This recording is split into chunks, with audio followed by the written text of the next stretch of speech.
येत्या 22 तारखेला नवी मुंबई महानगरपालिकेची निवडणूक संपन्न होणार आहे।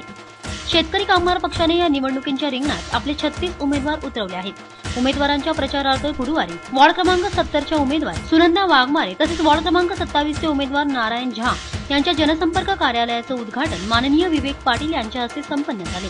या प्रसंगी नवी मुंबई शेतकरी कामगार पक्षाचे युवा संघटनेचे उपाध्यक्ष दीपक जयस्वाल, रायगड जिल्हा वाहतूक संघटनेचे अध्यक्ष प्रभुदास भोईर आदी मान्यवरांसह शेतकरी कामगार पक्षाचे उमेदवार तसेच कार्यकर्ते उपस्थित होते।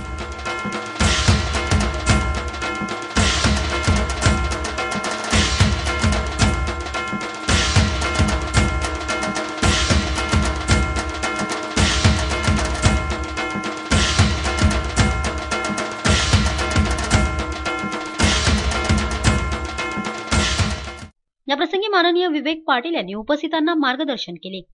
सुरुवातीला या कार्यालयाचं प्रचार कार्यालयाचं उद्घाटन झालं असं मी जाहीर करतो आणि हे जाहीर करत असताना आपल्या सर्वांना विनंती करतो की आपण ह्या निवडणुकीमध्ये शेतकरी कामगार पक्षाची निशाणी जी बॅट आहे त्या बॅटचा प्रचार मतदारापर्यंत पोहोचावा।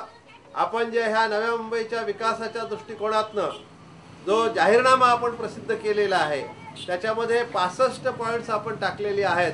माझी विनंती आहे की आपण हा जो आपला जाहीरनामा आहे तो जर तुम्ही प्रत्येक घराघरापर्यंत पोहोचवलात तर निश्चितपणे लोकांचं मतपरिवर्तन होईल आणि बहुतांशी मतदार हे आपल्या बॅट ह्या निशाणी समोरील बटन दाबून आपले नारायण झा यांना निश्चितपणे निवडून देतील असा विश्वास मला वाटतो आणि म्हणून सर्वांनी आपण या कामाला लागावं अशी आपली विनंती करतो आणि आपली रजा घेतो। जय हिंद, जय महाराष्ट्र।